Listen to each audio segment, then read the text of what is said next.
On a bitter winter night, a black factory worker named Daniel Rivers made a choice that would alter not only his life, but the lives of two forgotten children he found shivering behind a gas station.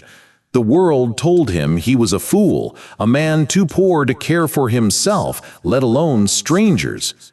2 decades later, Daniel sat shackled in a courtroom, branded a criminal, moments away from a life sentence. The judge's gavel hovered. The crowd whispered.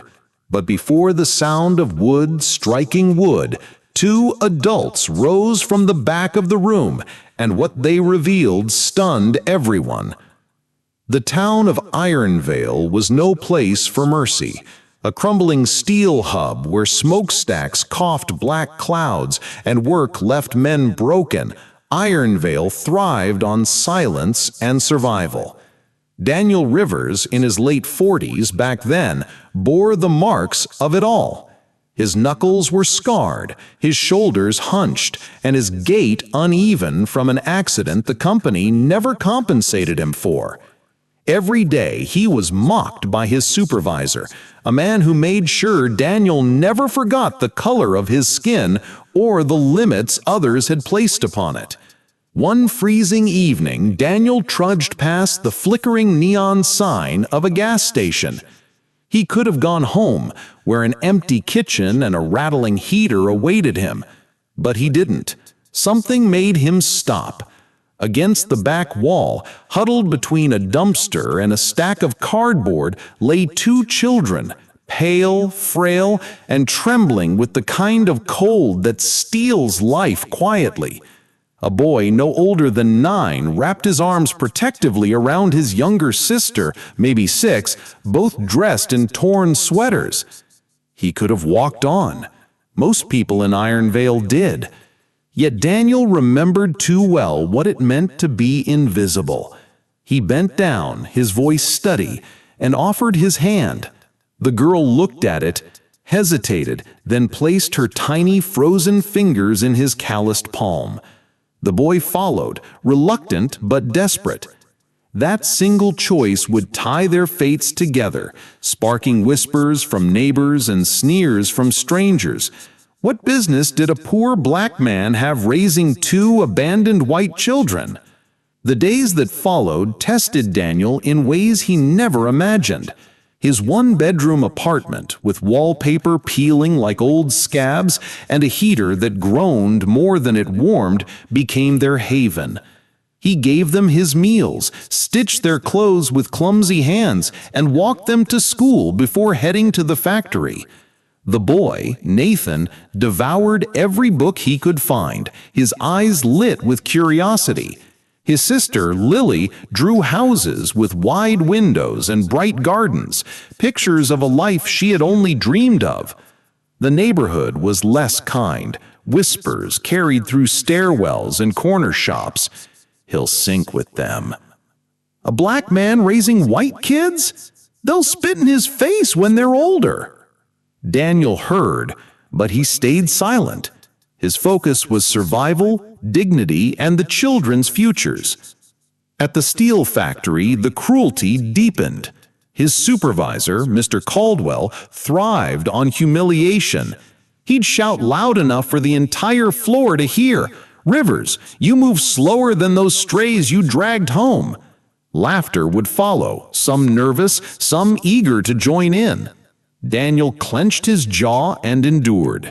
He needed the job. Those kids needed him. Years slipped by. Nathan grew into a sharp-minded young man, earning scholarships. Lily's sketches evolved into architectural designs that caught the attention of teachers. Daniel swelled with quiet pride, even as he carried his limp and bore insults like scars. But Caldwell never let go of his grudge. Resentment festered as Daniel refused to break. And then one stormy night at the factory, a theft was reported, thousands of dollars worth of equipment gone. Caldwell pointed his finger without hesitation. "It's Rivers! Who else?" The police arrived before Daniel even understood what was happening. They searched his locker, and inside they found what Caldwell himself had planted: stolen tools wrapped in a cloth. Daniel's protests meant nothing. To the authorities, to the jury, he was exactly what they were too ready to believe: a poor black man guilty of stealing from the hand that fed him. As the trial dragged on, the courtroom echoed with murmurs: thief, liar, dangerous. Old neighbors who once gossiped about his choices now shook their heads in pity, some in quiet triumph. The weight of decades of sacrifice seemed to collapse under the cold machinery of injustice. The final day of trial arrived. Daniel sat shackled, his shoulders heavy with years of exhaustion and betrayal.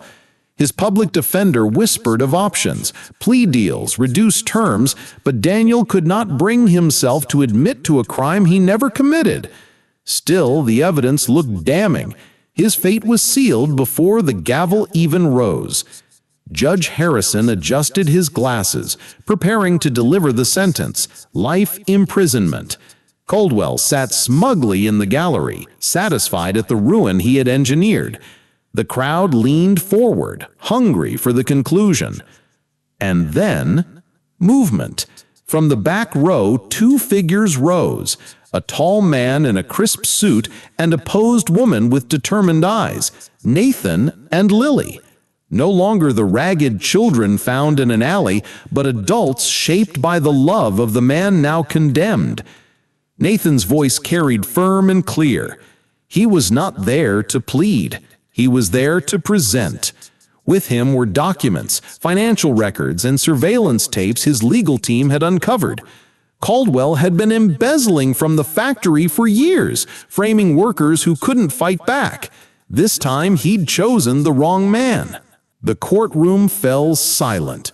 Lily stepped forward, her hand trembling but steady as she explained how every milestone in her life, the scholarships, the safety, the future she now held, was because Daniel Rivers refused to abandon two white children when the world told him not to care. The judge hesitated, reviewing the evidence with a growing frown. Whispers shifted from scorn to shock. Caldwell's smugness faltered. The gavel that was meant to seal Daniel's fate now slammed down with a different decree: the charges dismissed, the case reopened against Caldwell himself. The chains were removed from Daniel's wrists, leaving pale marks across his skin. He stood slowly, not triumphant, but weary. Yet in front of him were the children he had once carried through snow, now standing tall as his greatest defenders.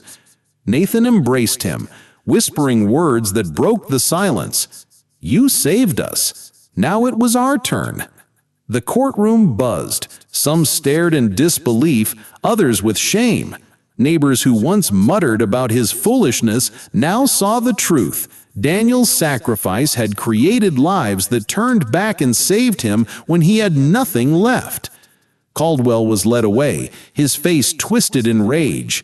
The irony was sharp. His attempt to destroy Daniel only revealed the depth of Daniel's worth. In the days that followed, headlines captured the story. Man once mocked for raising two orphans, saved by them 20 years later. But for Daniel, though, the spotlight didn't matter. What mattered was knowing that the cycle of abandonment he once broke continued to echo in the lives of Nathan and Lily. They carried his lessons, dignity, resilience, and love that defied prejudice into their own futures. And for Ironvale, the story lingered like a ghost, a reminder that racism and cruelty may cast long shadows, but even in the darkest alleys, one choice to care can change everything. As Daniel sat quietly on his porch weeks later, watching Nathan and Lily laughing on the steps, he thought of that night at the gas station, the night he could have walked past, the night he almost did. Instead, he reached out, and in doing so, saved not only two children, but ultimately himself. And so the question remains, How many lives could be rewritten if we stopped walking past those in the cold?